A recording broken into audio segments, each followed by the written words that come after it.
Hello everyone, welcome to Lukman IAS. Today we are going to have the Hindu analysis of 22nd March 2021. So let us see which are the important articles in today's The Hindu newspaper. Yes, these are the important articles for mains purpose and for prelims purpose. Let us take first overview of all these articles. Mains related articles, junk inefficiency. So recently our Union Road Minister, he has released this scrappage policy in the parliament, and he was talking about how it is going to help the economy as well as reduce the environment pollution. So let us understand, analyze this particular scrappage policy, its significance and challenges involved. Okay, so from economy and environment perspective, mains examination GS3 paper. Next, how to treat unpaid work. Now, yes, it has been in news for quite a time now. Earlier also we have discussed about the unpaid work, domestic work that is done by women in India, and it is important when we talk about all the papers in mains examination. GS1 paper, society part, women in the society.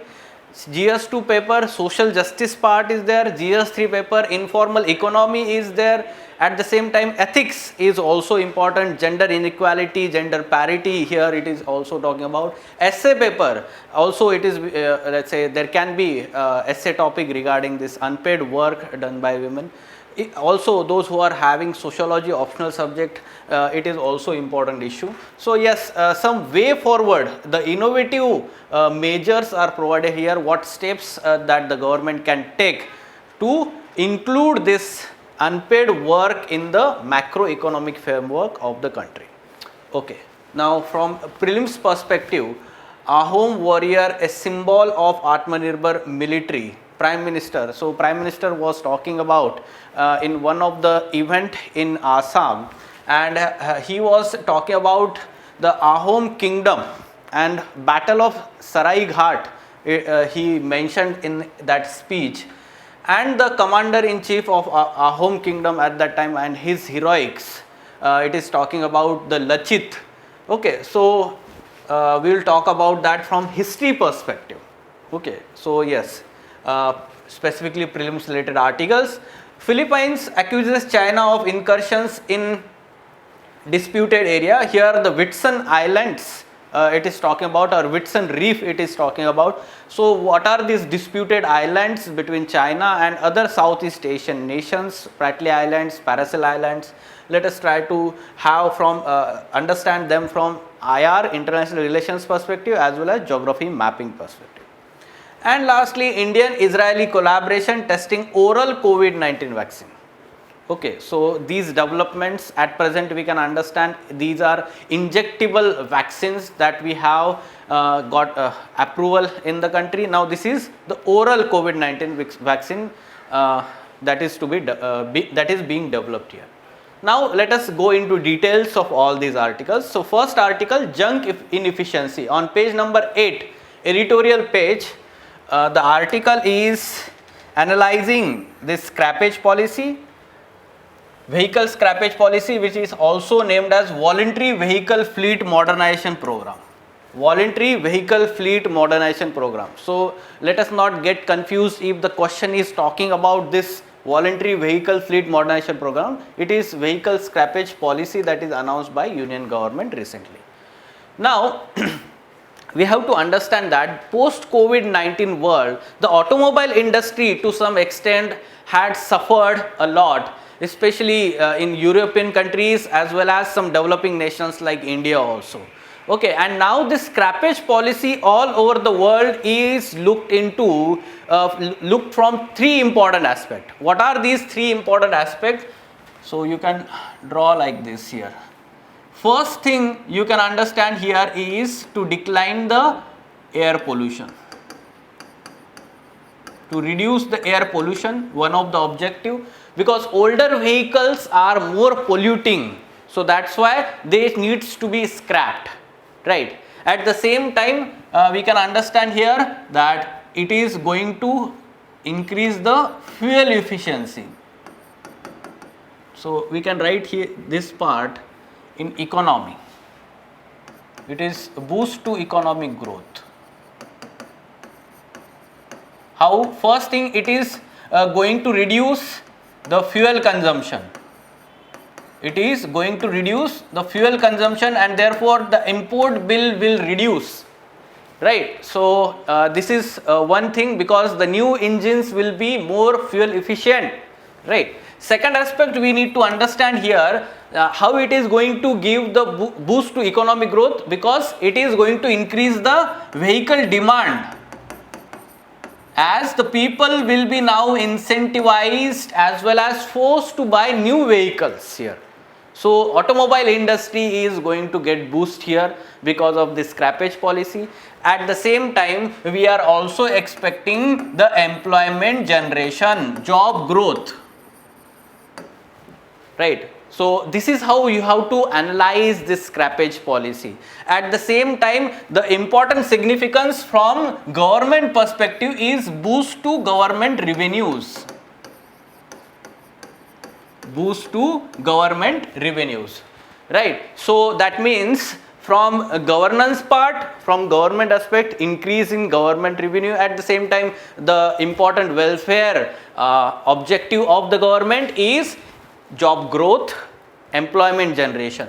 Next, economic perspective, the fuel efficiency of the new engines, and because of that less fuel consumption, less import bill, because we know that crude oil that we import, largely 90% of the crude oil consumed in the country is imported. For that matter, it is the positive thing. Next, vehicle demand will increase, and because of that automobile sector will get boost, right? And ultimately the environmental objective, at the same time the commitments that we have towards the Paris deal here, that is that we are going to here achieve through this scrappage policy, because the older engines we know that they are more polluting, so new engines will be less polluting, and therefore reduction in air pollution, right? So this is how the various objectives are achieved through the vehicle scrappage policy, and this strategy is being used all over the world after the in the post COVID-19 world, right? So this is how we have to understand the significance part of this scrappage policy. Now what are the provisions of this scrappage policy here? That few significant provisions. First, that a particular vehicle, be it the government vehicle or commercial or private vehicles, after completion of 20 years in case of privately owned vehicles, and after completion of 15 years in commercial vehicles, there will be testing of all these vehicles. Okay, so what are these fitness tests? Now after this fitness test, if the vehicle fails, then it will be considered as an end of life vehicles. Okay, or if suppose the person owning that vehicle fails to get the testing, fitness test, again that vehicle will be declared as end of life vehicle. Okay, the next aspect is that all government vehicles and those owned by PSUs will be deregistered after 15 years. Now the government is at forefront to implement this policy. Okay, so this will be a role model. Government is acting as a role model for all others to adopt this policy. Now this policy is going to be implemented in phased manner. In phased manner.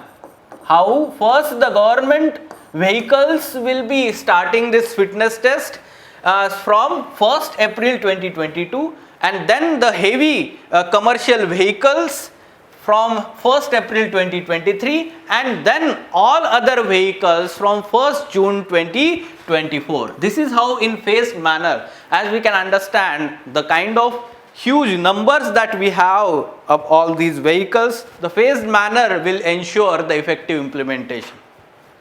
Now, how government is incentivizing the people to buy new vehicles here? Under this policy, the central government along with state government is going to provide some incentives to people to buy the new vehicles. What are these incentives? As the central government has given the advisories to states to give up to 25% rebate in road tax for personal vehicles and up to 15% rebate for commercial vehicles. okay, to buy new vehicles. The rebate will be provided. At the same time, the government will also offer waiver of registration fees on the purchase of new vehicles. Also, the center has asked the automobile industries, those companies, to provide further additional concessions to buy the new vehicles. Okay, so yes, now what are the challenges? Challenges in implementation.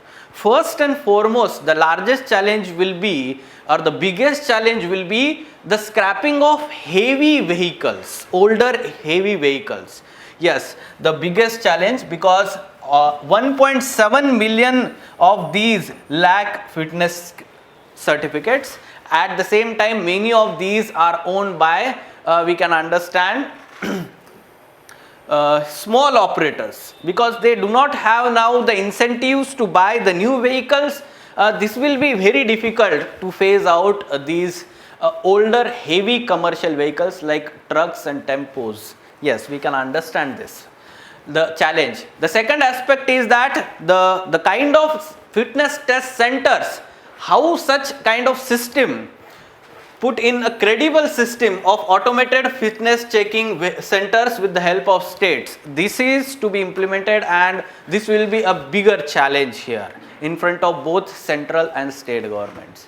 And next will be enforcement. This is going to be a key here. Why? Because what happens generally is more and more vehicles are bought in the urban areas, and they are sold after getting old in the rural areas, okay, at lower cost.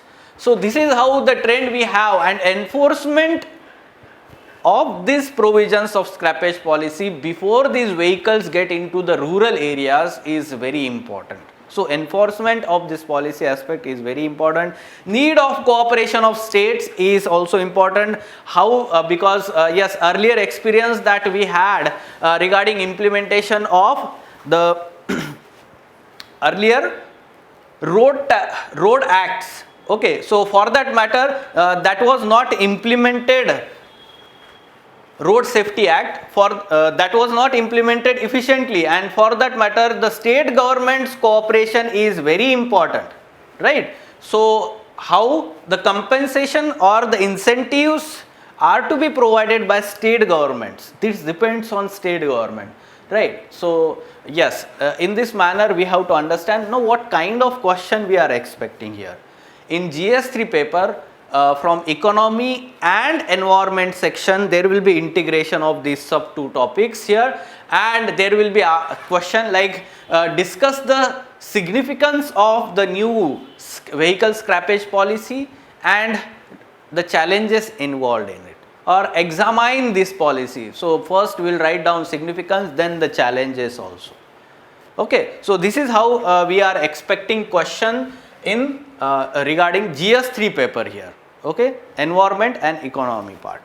Okay, now moving on to next article, how to treat unpaid work. Now on page number 9, OPED page. So here the article is specifically talking about or analyzing first how unpaid work, especially the domestic work that is done by women in India, how it is let's say promoting injustice in the society, inequality in the society. So that first part of this article, the analysis, we have taken some important captions from this analysis and directly added in the end in the important captions part here. So important captions and quotations, all of them are from that article. Here for example, you can see, for example, unequal division of unpaid work between women and men is unfair and unjust, and it deprives women of equal opportunities as men. Such kind of statements should be used in your essay paper or ethics paper or even other papers when we are analyzing this particular issue of unpaid work by women. Okay, so important captions, all of them are important here. Use them in whenever we have essay or related question in GS paper on this topic. Now the article is also providing some way forward here. Way forward, what government can do in acknowledge, recognizing, for that matter, paying for that domestic work by the women. Now why this issue was in news? Because one of the political party in South India, Tamil Nadu, that is led by actor Kamal Hassan, in its manifesto regarding the state assembly elections recently, it is about the payment to domestic work done by women.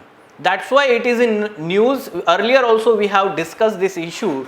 So unique and innovative way forward is given here. First and foremost is recognize, acknowledge that work being done by the domestic workers or all the women at home. We can understand that even at our home, our mothers, our sisters, many times they are doing our household works, and that household work to some extent also contributes to overall Indian economy. For example, suppose there is a family and the son in the family goes to daily job in the IT company. And while going that, the mother is doing all the household chores, the father is doing the other outside work and supporting the family. So what happens is that person who is doing the IT job is getting support from household. Otherwise, he would not be that much productive as he is now. Okay, so for that matter, we have to understand the contribution, intangible contribution, unaccounted contribution that is being done here, and that's why we have to understand they should be recognized, that work should be recognized. So this could be the first step here. Recognize this unpaid work in the national database by the sound time use survey and use the data in national policies. Now that data can be used by the government for targeted implementation of policies for welfare of women. Okay, second aspect that the government can do specifically now is relieve the women's burden of unpaid work by improving technology. First thing, that is the better fuel for cooking, for example LPG connections. This is good thing, right? Under PM Ujjwala Yojana, right? For that matter, the government has done a good job in implementing this PM Ujjwala Yojana. Improving technology, better infrastructure, second step, that is water at doorstep. Now such kind of initiative is also undertaken by the government to ensure the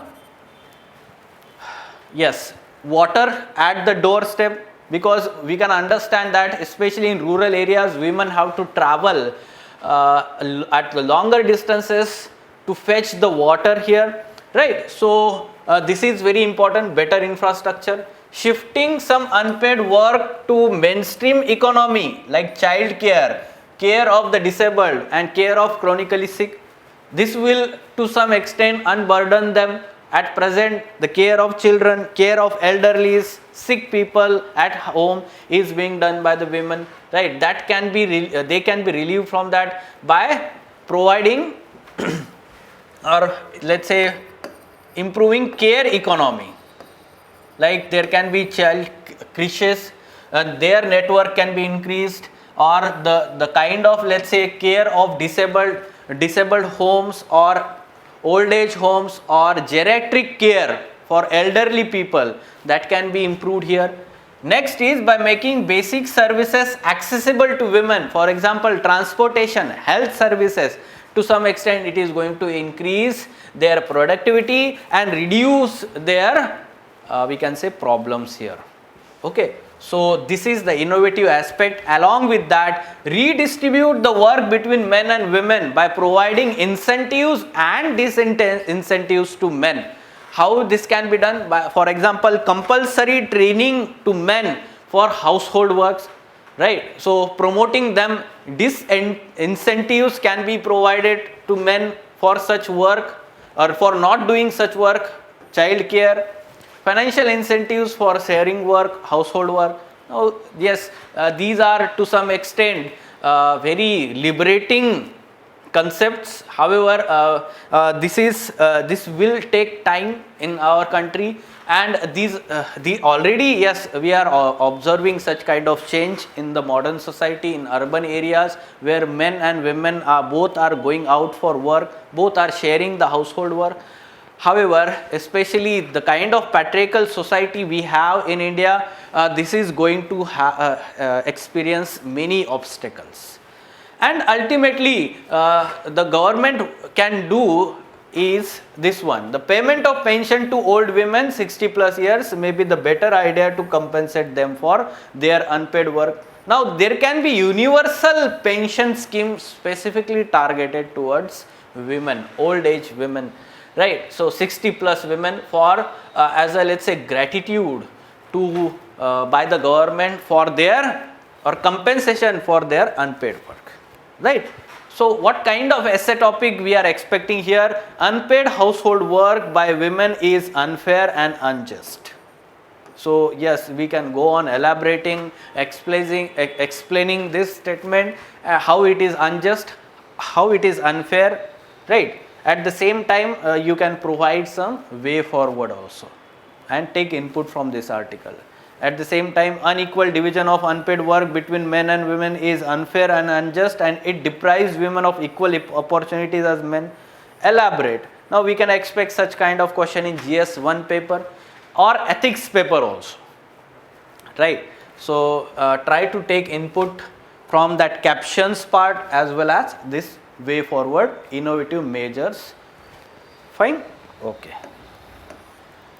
Now specifically related to prelims examination, here Lachit Borphukan. So Prime Minister was actually inaugurating one particular at the launch of Azadi Ka Amrit Mahotsav on March 12. So he was actually referring to this military commander of Ahom kingdom, Lachit Borphukan, and his heroics during the Battle of Saraighat in 1671. This Battle of Saraighat was fought between Ahom kingdom and its let's say army and the commander of Mughal army, Ram Singh I. Okay, so he was defeated. Ram Singh I of Mughal army was defeated during this Battle of Saraighat, and he is well known personality, Lachit Borphukan, in Assam and northeastern region for that matter. History part, okay. So in his memory, November 24 each year Lachit Divas is celebrated in Assam. At the same time, another important let's say in his memory, the best passing out cadet of NDA, National Defence Academy, is conferred the Lachit Borphukan Gold Medal every year since 1999. Okay, so this is the basic information about the personality. Now let us take a view of Ahom kingdom from Indian history perspective. So late medieval era, first see the location, Brahmaputra basin. Brahmaputra basin in Assam. This is the location of Ahom kingdom, and this Ahom kingdom that was established in 1228 AD. Okay, so in Brahmaputra valley in late medieval times by Chowlong Sakafa or Sukafa, sorry, Chowlong Sukafa. He was the founder, and he came from this side, Myanmar side, and settled here in this region first, and then expanded here. We can understand that some kind of assimilation was done by this kingdom. Multi-ethnic and multicultural kingdom was established, inclusive kingdom, because of the tolerance that the kingdom or kings at that time had towards ethnicities. Now, Battle of Saraighat in 1671 The Ahoms under Lachit Borphukan managed to repel the major Mughal invasion at that time. Very important event of Ahom kingdom. Now, in the end, the Treaty of Yandabu in 1826, the Ahom kingdom was undertaken in British Empire, under the control of British Empire. Now, Treaty of Yandabu, Battle of Saraighat, multi-ethnic and inclusive, okay, and the capital Charaidau, and the ultimate or last capital Jorat. You can see here Gargaon and Jorat, they were important places, capitals of Ahom kingdom from time to time. Okay, so this is how we have to remember some factual information about the Ahom kingdom. We can expect such kind of question here in UPSC examination with reference to history of India. Battle of Saraighat is connected to or related to which of the following kingdom in India? So yes, exact information is required. Battle of Saraighat, Pala kingdom, Kalinga kingdom, Pallava kingdom, Ahom kingdom. So the answer is Ahom kingdom. Here the Treaty of Yandabu can be asked here, under which of the following treaty the Ahom kingdom was brought under the control of British Empire? The Treaty of Yandabu. You need to remember this. Okay. So yes, from history part, these developments.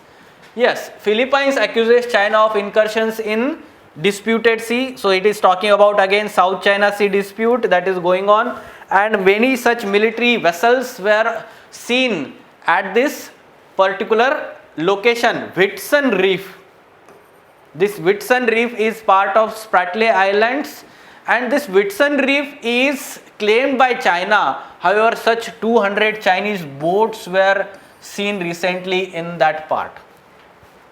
This Whitsun Reef is largely submerged, and during low tide only that is visible on the or above the sea level. Whitsun Reef. Okay. So these Spratly Islands and other such disputed islands, here you can see the dispute in South China Sea.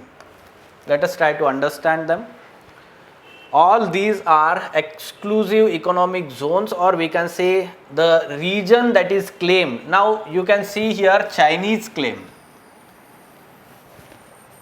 This is the Chinese claim. All the islands in this region are claimed by China. This is called as 9-dash line. This is called as 9-dash line. Okay, you need to remember, there can be question in prelims examination. 9-dash line sometimes seen in news is related to which of the following? Okay. Now the claims by other countries. Yes, which are these claims? You can see here the Philippines EEZ claim. You can see here. Now this is the claim of Philippines, and these are the Spratly Islands, and the location of this Whitsun Reef is somewhere here. A V-shaped Whitsun Reef in this manner, like this. Okay. Now this was Philippines. The other islands, disputed islands, are Paracel Islands. Yes, Paracel Islands, Vietnam and Taiwan and China, they are having a continuous claim over this. You can see here Vietnam claim.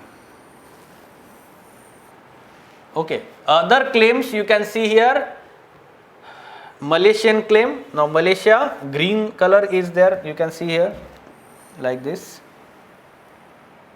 right. So Malaysia also claims some of the islands in this Spratly Islands group of islands.